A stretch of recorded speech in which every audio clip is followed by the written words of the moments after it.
Eu desejo ser o que tu és, habitar em tua presença. O que preciso eu aqui fazer para estar aonde estás?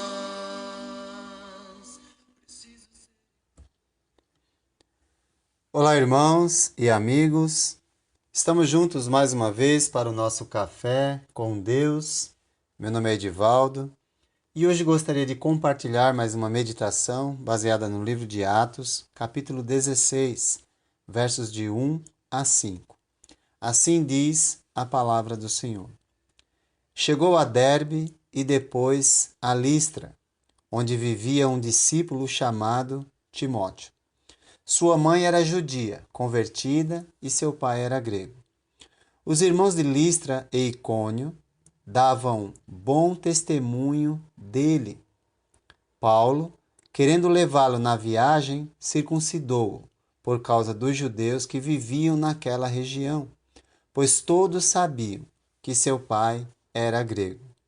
Nas cidades por onde passavam, transmitiam as decisões tomadas pelos apóstolos e presbíteros em Jerusalém, para que fossem obedecidas.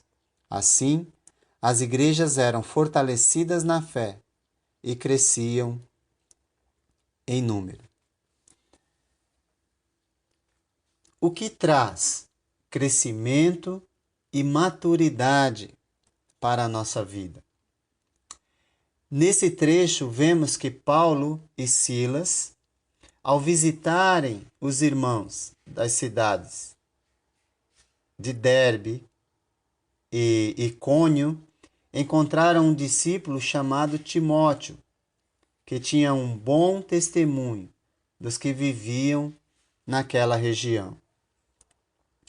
Alguém pode simplesmente ficar concentrado e questionar se ele era discípulo, por que Paulo teve que circuncidá-lo?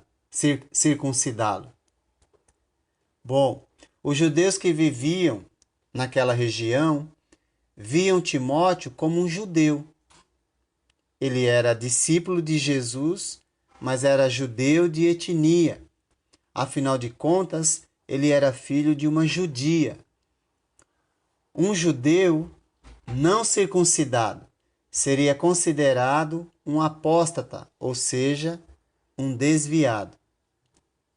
Isso significa que ele teria abandonado suas raízes de fé no judaísmo e o seu compromisso com Deus.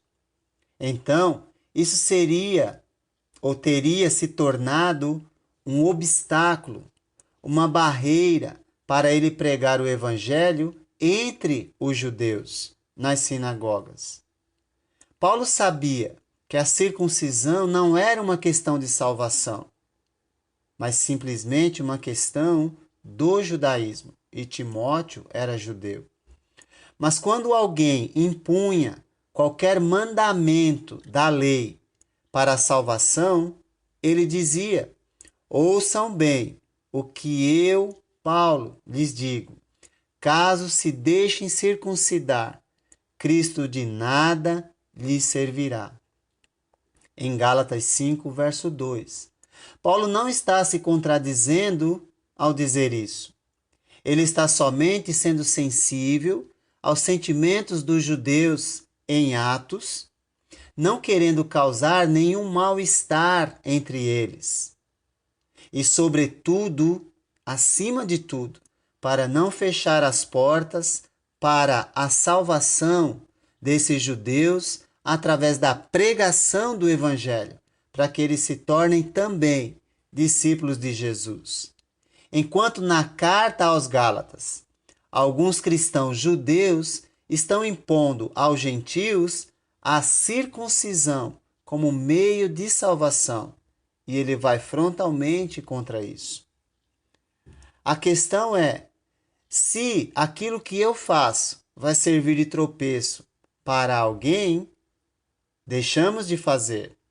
Mas se não fere a salvação, ou se alguém não vai criar qualquer meio de salvação que seja além de Cristo, além do Evangelho, então nós vamos fazer.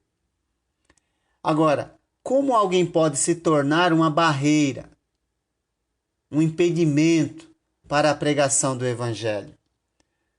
Primeiro do que tudo, é quando você vive uma vida incoerente. Você fala uma coisa, prega uma coisa, mas vive de modo completamente diferente. Em outras palavras, você é um mau exemplo. Timóteo era considerado alguém de bom testemunho. E para manter isso entre os judeus, foi necessária a circuncisão, não para a salvação, mas para manter a porta aberta à pregação entre os judeus. Mas nós podemos também ser uma barreira para a pregação do Evangelho quando damos motivos para gerar escândalo ou polêmica. Tem pessoas que gostam, e os judeus, os judaizantes, eles gostavam de polemizar. Mas hoje tem pessoas também que gostam de polemizar, que gostam de semear contenda, como nós vimos ontem, né? Paulo e Barnabé tiveram uma diferença, mas não deixaram que isso fosse motivo para o impedimento da continuidade da pregação do Evangelho. Mas tem pessoas que gostam de criar polêmica, e isso prejudica o andamento da obra de Deus. Então, se nós temos esse tipo de atitude, nós estamos sendo motivos, barreira para a pregação do Evangelho. Mas também nós podemos ser motivo e barreira para a pregação do Evangelho quando não estamos prontos para abrir mão das tradições humanas que seguíamos anteriormente. E elas se tornam doutrinas para você. Certamente os judeus tiveram muita dificuldade com isso. Ainda assim, Paulo lidou com a questão, tentando abrir os seus olhos. Foi Jesus quem disse que por causa da tradição, os judeus invalidavam a palavra de Deus. Timóteo era um bom testemunho para as pessoas daquela região. E a igreja também era um testemunho de obediência às instruções recebidas dos apóstolos, presbíteros da igreja de Jerusalém. Por conta disso, eles não se tornaram, nem Paulo, nem Timóteo, nem os irmãos, não se tornaram insensíveis ao sentimento das pessoas, mas estavam querendo sempre manter as portas abertas à pregação do Evangelho, desde que isso não ferisse a palavra de Deus. Lembra daquelas decisões que foram tomadas pelos apóstolos e presbíteros em Atos capítulo 15, com relação àquela discussão se os gentios têm de ser circuncidados ou não? Então, a resposta foi uma carta que agora chegou a essas igrejas. Tá ok? A resposta é: os gentios precisam ser circuncidados? Não. Mas eles deviam, como verdadeiros discípulos, se afastarem de tudo aquilo que era contrário à vontade de Deus. E isso trouxe alegria para eles. E eles obedeceram às instruções que receberam. O resultado dessa obediência foi fortalecimento na fé, ou seja, maturidade, e também crescimento em número cada dia. A maneira como vivemos, a maneira como recebemos a palavra de Deus pode atrair ou afastar as pessoas de Deus. Felizmente, no caso desses irmãos, as pessoas eram atraídas a Deus.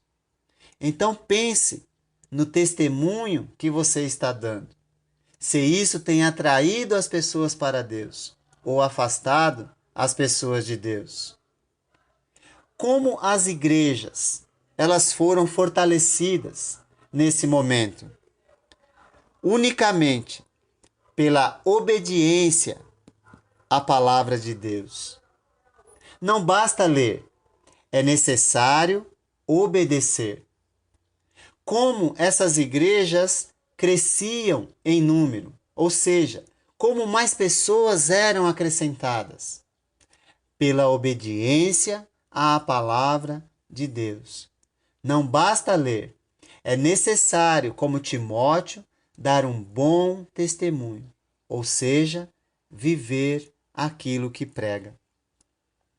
Se o seu desejo é fortalecimento na fé e deseja ver o crescimento da igreja cada dia, então pense qual é o testemunho que você está dando perante toda a igreja. Que Deus te abençoe. Eu desejo ser o que tu és, habitar em tua presença. O que preciso eu aqui fazer para estar